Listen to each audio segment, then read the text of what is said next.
भारत की भूमि पर कई बड़े बड़े युद्ध हुए जिन्होंने भारत के इतिहास को एक अलग रूप दिया। ऐसा ही एक युद्ध हुआ, हल्दी घाटी का युद्ध। यह युद्ध बेहद ही चर्चित युद्धों में रहा और एक प्रश्न हमेशा बना रहा कि आखिरकार हल्दी घाटी का युद्ध किसने जीता। आइए दोस्तों जानते हैं हल्दी घाटी युद्ध के बारे में। हम चलते हैं इतिहास के उसी पुराने दौर में।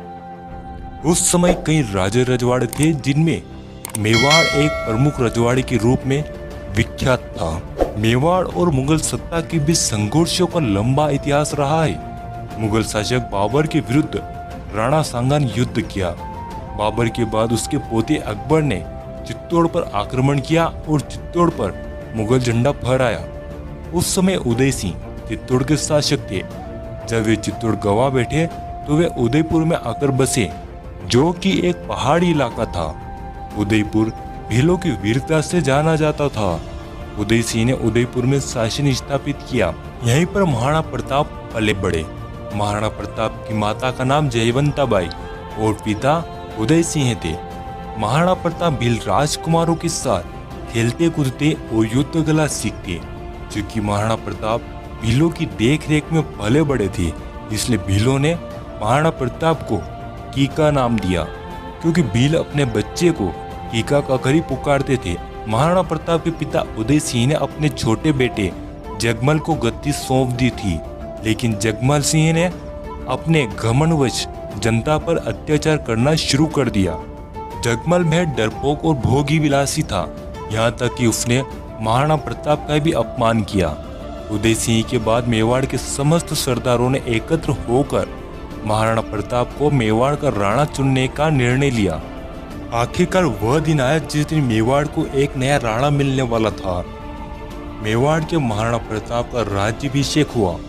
महाराणा प्रताप का राज्याभिषेक तो हुआ, लेकिन उनके ही परिवार के सदस्य जगमल और शक्ति सिंह नाखुश थे। मेवाड़ अरावली पर्वतमाला से घिरा हुआ क्षेत्र रहा और इस अरावली पर्वतमाला में प्रमुख रूप से भील जनजाति का निवास रहा। उस दौरान देश के अधिकांश क्षेत्रों में मुगल शासक अकबर का दबदबा था। अकबर ने कई शासकों के साथ संधियां और युद्ध करके अपने शासन का विस्तार किया और इसी तरह से अकबर ने मेवाड़ को भी जीतने की योजना बनाई। अकबर ने पहले महाराणा प्रताप को संधि पत्र भिजवाए कि महाराणा प्रताप अन्य शासकों की तरह मुगलों से संधि कर ले। मुगलों के साथ सबसे पहले आमेर के राजा मान सिंह जा मिला। यह वही मान सिंह था जो अकबर के प्रमुख सेनापति बना, लेकिन अकबर की संधि महाराणा प्रताप को मंजूर नहीं थी। भला स्वाभिमानी महाराणा कैसे मुगल संधि स्वीकार कर ले। ऐसा नहीं था कि महाराणा प्रताप को केवल अकबर का ही सामना करना था, उन्हें अपने परिवार और रिश्तेदारों का भी सामना करना था। दरअसल मेवाड़ की सत्ता महाराणा के भाई जगमल को भी चाहिए थी, लेकिन जगमल मेवाड़ का शासक नहीं बन पाया। अकबर ने मेवाड़ की आपसी फुट का फायदा उठाया और जगमल को अपने पक्ष में कर लिया। जगमल सिंह मेवाड़ की राजनीति से नाराज होकर बादशाह अकबर के पास चला गया। अकबर ने जगमल को जहाजपुर का इलाके की जागीर प्रदान करी, साथ ही साथ सिरोही राज्य का आधा राज्य प्रदान किया। दरअसल जिस समय महाराणा प्रताप ने मेवाड़ की गद्दी संभाली, उस समय मेवाड़ राजपूतानी साम्राज्य बेहद नाजुक दौर से गुजर रहा था। अकबर की क्रूरता के आगे राजपूतानी के कई नरेशों ने अपने सर झुका लिए थे। कई वीर प्रतापी राजवंशों के उत्तराधिकारियों ने अपनी कुल मर्यादा का सम्मान भुलाकर मुगलिया वंश से वैवाहिक संबंध स्थापित कर लिए थे। कुछ स्वाभिमानी राजघराने के साथ ही महाराणा प्रताप भी अपने पूर्वजों की मर्यादा की रक्षा हेतु अटल थे। महाराणा प्रताप के भाई शक्ति सिंह भी मुगलों के साथ जा मिला। इतना ही नहीं, मारवाड़ के शासक जो कभी खुद की आन बान और शान का हवाला देते थे, अब मुगलों के सामने वे भी झुक गए। कहा जाए तो कुछ शासक अपने राज्य के स्वार्थ के चलते और कुछ अपने पारिवारिक कलह के कारण अकबर के साथ जा मिले। अब महाराणा प्रताप अकेले पड़ गए। ऐसे समय में वे और उनके कुछ विश्वास पात्र योद्धा ही बचे थे जिन्होंने अकबर के सामने शीश नहीं झुकाया। अब युद्ध होना तो जायज था। अकबर ने मान सिंह के नेतृत्व में 80,000 मुगल सेना को मेवाड़ पर आक्रमण करने के लिए भेजा। महाराणा प्रताप इस बात से भली भांति परिचित थे कि मेवाड़ तक पहुंचने के लिए अरावली की पहाड़ियों को पार करना होगा।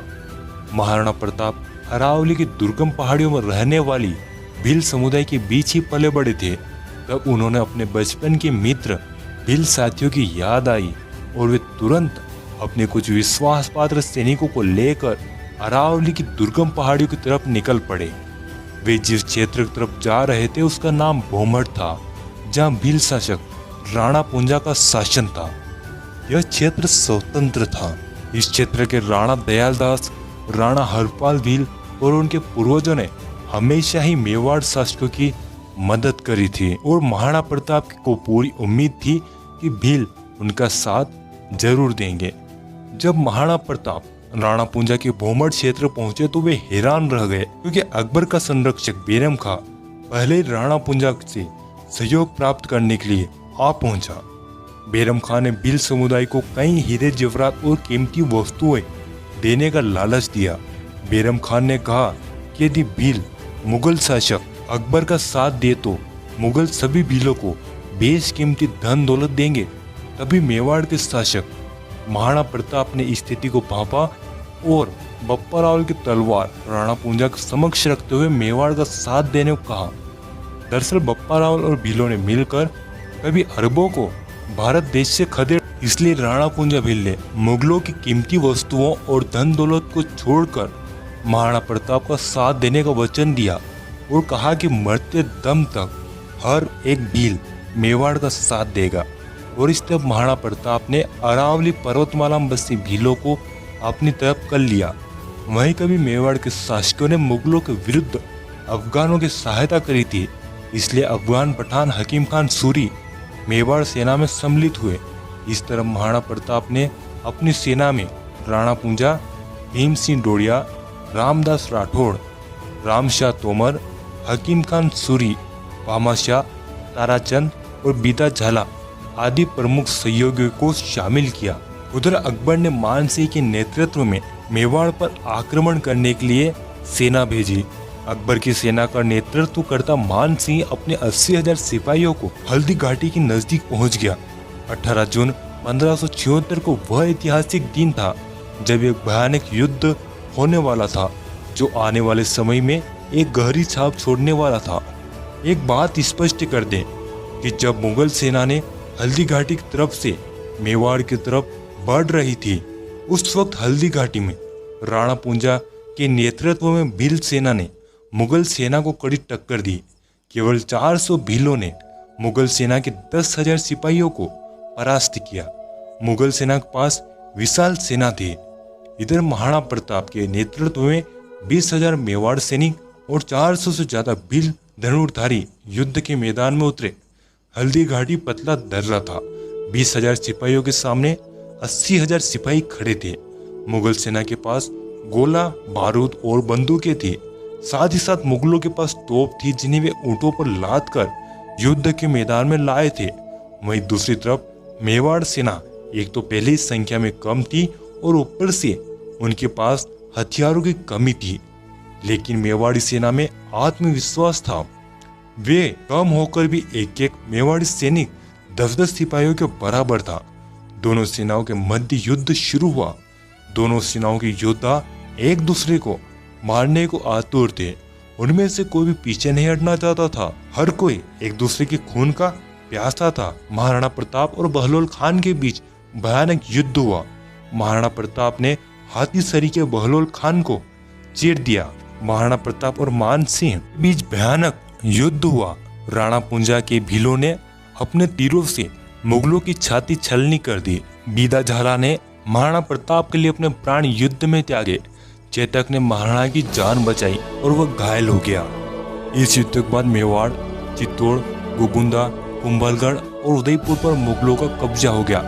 सारे राजपूत राजा मुगलों के अधीन हो गए और यदि कोई अधीन नहीं हुआ तो वे थे महाराणा प्रताप। हल्दी घाटी युद्ध के बाद महाराणा प्रताप भीलों के साथ भोमड़ क्षेत्र में ही रहे, जहां राणा पुंजा भील ने महाराणा प्रताप की हर संभव सहायता करी।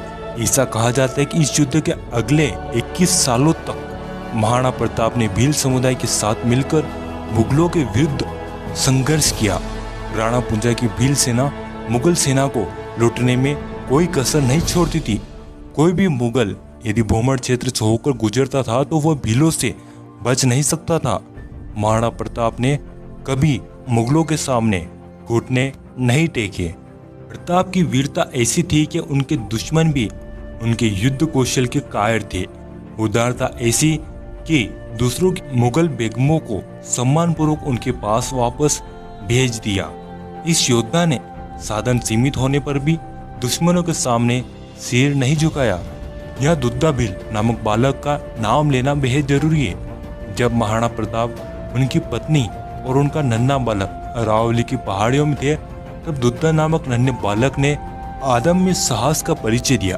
उसने अपनी थाली में माँ द्वारा परोसी गई रोटियां हाथों में पकड़कर महाराणा प्रताप की तरफ दौड़ पड़ा।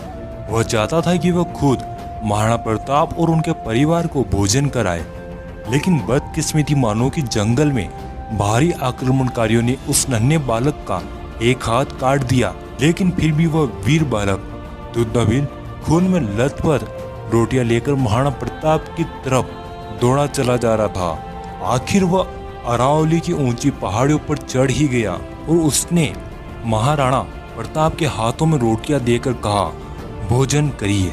महाराणा प्रताप ने दुद्दा को गले लगा लिया। महाराणा प्रताप की आंखों में आंसू थे। उस बालक ने महाराणा प्रताप की गोद में ही प्राण त्याग दिए। सोचिए वह दृश्य कैसा रहा होगा।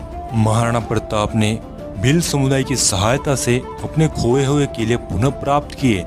उन्होंने दोबारा मुगलों पर आक्रमण कर मेवाड़ को स्वतंत्र कराया। भील राणा पुंजा के सहयोग के चलते महाराणा प्रताप ने मेवाड़ चिन्ह में उन्हें प्रमुख स्थान दिया। अकबर ने महाराणा प्रताप के बारे में कहा था, इस संसार में सभी नाशवान है। राज्य और धन किसी भी समय नष्ट हो सकता है, परंतु महान व्यक्तियों की ख्याति कभी नष्ट नहीं हो सकती। पुत्रों ने धन और भूमि को छोड़ दिया, परंतु उसने कभी अपना सिर नहीं झुकाया। हिंद के राजाओं में वही एकमात्र ऐसा राजा है अपने गौरव को बनाए रखा है।